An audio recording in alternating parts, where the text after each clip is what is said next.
Logic would seem to imply that the West would have figured out over the last several decades that Marxist socialism doesn't work.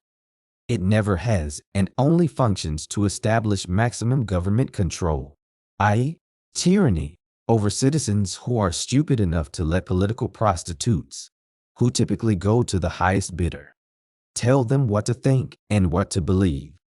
In addition, they typically always disarm their own citizens so the people can't fight back against the political elite or dictators. Kim Jong-un has a 1 million-man army that protects him and his domain. Biden has the Secret Service, the Department of Justice, the IRS, and most recently the FBI. Vladimir Putin has hundreds of thousands of soldiers whose only job is protecting him, and in the rare cases when Putin does venture out of his underground bunkers, he has snipers focused on protecting him from anybody who might want to kill him. Then behind the snipers are more snipers who are watching the snipers in front in case one of them wants to take a shot at Putin. Recently, in Putin's Russia, a man was reported to have a gun. Illegal in Russia if you aren't a licensed hunter. So his home was surrounded by more than 100 special operations soldiers who began firing on him. He defended his home and his freedom for 7 or 8 hours. But they eventually killed him with some kind of incendiary device that set his house on fire. His crime? Having one gun. Currently, we Americans have rights that are protected by the Second Amendment. But now that radical leftist Democrats are increasing and making progress, how long will that be the case? They've been trying for years to disarm us. How long will it be before we the people get attacked and killed for owning a gun? Or jailed because one of our kids drew a picture of something the government believes undermines their power? That happened in Russia not that long ago. If the experience of that Russian man doesn't scare you about the gun grabbers in this country, let's remember Robert O'Rourke, aka Beto O'Rourke, who ran for president on the Democrat ticket in the 2020 election. He lost in 2020. But Joe Biden and the radical left took over the entire government and began passing laws that have been like a feature film on continuous loop in their hot, sweaty dreams for decades, not the least of which are gun control laws. They began with something small like high-capacity magazines, then wrist braces, and then it's something more restrictive like scaring the rabbits in America by calling the AR-15 assault rifles and weapons of war until guns are banned entirely.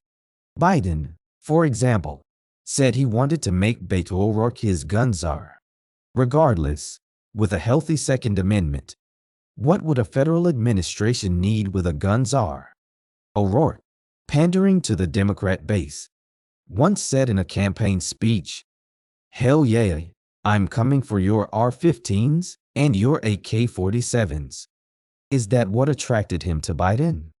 Biden didn't name Mr.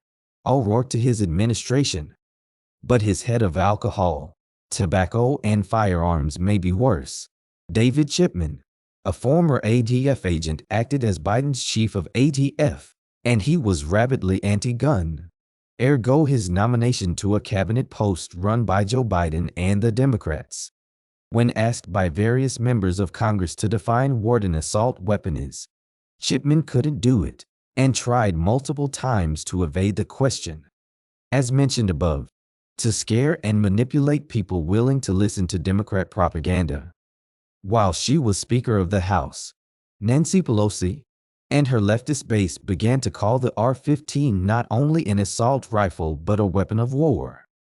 The Democrats love to call AR-15s by any label that will scare people into supporting their plan to disarm us. So here's a little factoid for the masses. According to FBI statistics, there were approximately 10,265 people killed by firearms in 2018, the latest year for which statistics were available. Of those, only 297 were killed by rifles of all types, i.e., hardly a reason for nationwide panic over death by AR-15s as the Democrats constantly cry about, and they depend on scaring Americans into giving them up. But here's the point. Interestingly, Total deaths recorded by the FBI from clubs and blunt objects were 443. In other words, nearly 150% more deaths were by blunt force trauma than by rifles of all kinds. But did anybody hear Nancy Pelosi or Joe Biden ringing any alarms about clubs being a weapon of war? Will they want to confiscate the Louisville Slugger baseball bats from Little League kids? When American citizens began entering the Capitol on January 6, 2021, the Democrats leaned heavily on the law enforcement people who were armed to protect them. So, Democrats shout for defunding the police, but can't say enough good things about the Capitol Police on whom they depend for protection. Does that mean police who protect politicians are good guys, but police who protect ordinary citizens are bad guys? By the way, the R in the description of the small bore rifle we call the R-15 didn't stand for assault rifle as Nancy Pelosi and the rest of her crazy cabal would have you believe. It stood for Armalite, the company that first produced them. So they are neither assault rifles nor weapons of war.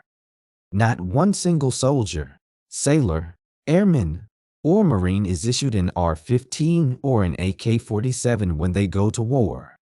None.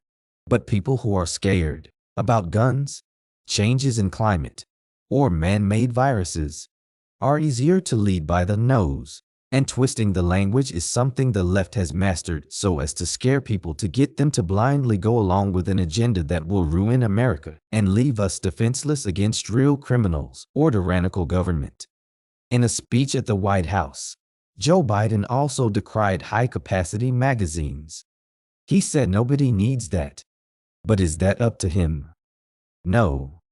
We are or should be free to decide how many rounds we want at the ready for whatever reason we decide.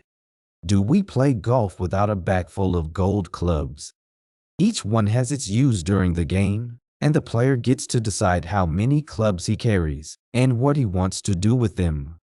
Marksmanship is also a sport, not just a skill for war or even hunting.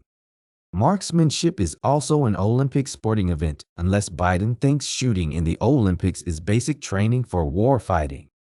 By the way, automobiles have been used as weapons, too. But did the driver of an SUV who killed people at the Waukesha Christmas parade in 2021 start a cry among Democrats to ban cars? No. Why not?